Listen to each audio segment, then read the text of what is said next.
Постои релативно низок процент на жени кои што учествуваат во синдикатите или пак се на лидерски функции во истите.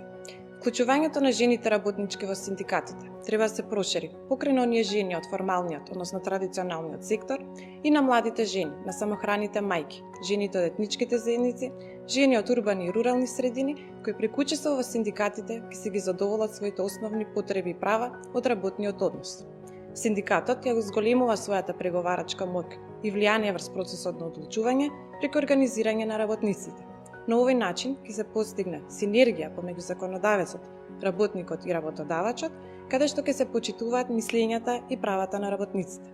Синдикатот особено се ангажира за почитување на правата на работниците, како што се право на плата, на годишен одмор, безбедност и здравје при работа, кои што се од исклучителна важност во контекст на она што представува пристојна работа.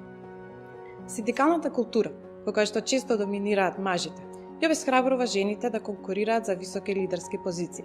Лидерите на синдикатите сметаат дека жените не се подобни, односно немаат доволно вештини за преговарање и дополнително дека немаат време за обуки и учество во синдикатите.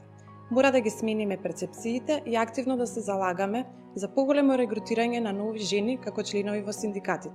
На овој начин ќе се воспостави еднаква вклученост на жените на економско, социјално и синдикално поле.